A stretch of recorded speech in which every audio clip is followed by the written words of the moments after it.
ये लीजिए साइंस का डोज। कॉम्पिटिटिव एग्ज़ाम की तैयारी के लिए, समस्त एग्ज़ाम के लिए जिसमें साइंस पूछी जाती है। चलिए पढ़ना चालू करते हैं। जीवधारियों की संरचनात्मक तथा कार्यात्मक इकाई को कहा जाता है कोशिका। जीवधारियों की संरचनात्मक तथा कार्यात्मक इकाई को कहा जाता है कोशिका। रॉबर्ट हुक द्वारा कोशिका की खोज हुई सन 1665 में। रॉबर्ट हुक द्वारा कोशिका की खोज हुई सन 1665 में। रॉबर्ट हुक की पुस्तक का नाम है माइक्रोग्राफिया। रॉबर्ट हुक की पुस्तक का नाम है माइक्रोग्राफिया। साधारणतः कोशिकाओं का व्यास होता है 12 mm से 100 mm तक। साधारणतः कोशिकाओं का व्यास होता है 12 mm से 100 mm तक। किसने कहा कि जीवद्रव्य जीवन की भौतिक आधारशिला है? हेक्सले ने कहा है। किसने कहा कि जीवद्रव्य जीवन की भौतिक आधारशिला है? हेक्सले। किस वैज्ञानिक ने जीवद्रव्य को सर्वप्रथम जीवद्रव्य नाम दिया? पुरकिंजे ने। किस वैज्ञानिक ने जीवद्रव्य को सर्वप्रथम जीवद्रव्य नाम दिया? पुरकिंजे ने। असूत्री विभाजन किस प्रकार की कोशिकाओं में होता है? अविकसित कोशिकाओं में। असूत्री विभाजन किस प्रकार की कोशिकाओं में होता है? अविकसित कोशिकाओं में। सूत्री विभाजन की खोज की थी डब्ल्यू फ्लेमिंग ने। सूत्री विभाजन की खोज की थी डब्ल्यू फ्लेमिंग ने। क्रोमेटिन जाल के छोटे छोटे टुकड़ों को कहते हैं गुणसूत्र। क्रोमेटिन जाल के छोटे छोटे टुकड़ों को कहते हैं गुणसूत्र। अर्धसूत्री विभाजन में कोश का विभाजन होता है 2 बार। अर्धसूत्री विभाजन में कोश का विभाजन होता है 2 बार। गुणसूत्र का क्रोमोसोम नामकरण दिया डब्ल्यू वोल्डेयर ने। गुणसूत्र का क्रोमोसोम नामकरण दिया डब्ल्यू वोल्डेयर ने। गुणसूत्र कोशिका के किस भाग में पाए जाते हैं? केंद्रक में। गुणसूत्र कोशिका के किस भाग में पाए जाते हैं? केंद्रक में। जिनकी आधुनिक विचारधारा प्रस्तुत की एस बेंडर ने। जिनकी आधुनिक विचारधारा प्रस्तुत की एस बेंडर ने। आधुनिक विचारधारा के अनुसार जिनके 3 भाग हैं: सिस्ट्रॉन, न्यूट्रॉन, रेकोन। आधुनिक विचारधारा के अनुसार जिनके 3 भाग हैं: सिस्ट्रॉन, न्यूट्रॉन, रेकोन। जिनके कार्य की इकाई है सिस्ट्रॉन। जिनके कार्य की इकाई है सिस्ट्रॉन। मैग्नीशियम की संयोजकता कितनी होती है? 2। मैग्नीशियम की संयोजकता कितनी होती है? 2। नवजात शिशुओं में श्वसन दर होती है लगभग 32 से 48 बार प्रति मिनट।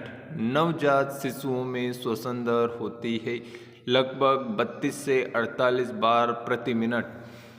रंगों के आधार पर लवकों को कितने श्रेणियों में विभाजित किया जा सकता है? 3 श्रेणियों में लवकों को विभाजित किया जा सकता है। रंगों के आधार पर लवकों को कितनी श्रेणियों में विभाजित किया जा सकता है? 3। टमाटर में वर्णक पाया जाता है लाइकोपीन। टमाटर में वर्णक पाया जाता है लाइकोपीन। गाजर में वर्णी लवक पाया जाता है केरोटीन। गाजर में वर्णी लवक पाया जाता है केरोटीन। चुकंदर में वर्णी लवक पाया जाता है विटामिन। चुकंदर में वर्णी लवक पाया जाता है विटामिन। राइबोसोम का पता सर्वप्रथम लगाया रॉबिन्सन और ब्राउन ने। राइबोसोम का पता सर्वप्रथम लगाया रॉबिन्सन और ब्राउन ने। लाइसोसोम का प्रमुख कार्य है। इसका कार्य कोशिकाओं के अंदर अनावश्यक पदार्थों को विघटन करना लाइसोसोम का प्रमुख कार्य है। लाइसोसोम का कार्य कोशिकाओं के अंदर अनावश्यक पदार्थों का विघटन करना। क्लोरोफिल है। पत्तियों में हरे रंग का वर्णक क्लोरोफिल है। पत्तियों में हरे रंग का वर्णक वह प्रक्रिया जो वायु को प्रदूषित नहीं करती।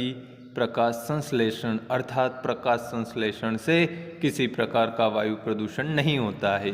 जिसमें जैव अणु का संश्लेषण होता है उसे कहते हैं एनाबोलिज्म। जिसमें जैव अणु का संश्लेषण होता है उसे कहते हैं एनाबोलिज्म। जिसमें जैव अणु का विघटन होता है उसे कहते हैं केटाबोलिज्म। जिसमें जैव अणु का विघटन होता है उसे कहते हैं केटाबोलिज्म। ये दोनों क्वेश्चन साथ में दिए गए हैं जिसमें आप अंतर कर सकते हैं ताकि आपको याद रहे। कीटभक्षी पौधा कहा जाता है यूट्रिकुलेरिया को। कीटभक्षी पौधा जो कि कीटों को खाता है कहा जाता है यूट्रिकुलेरिया को।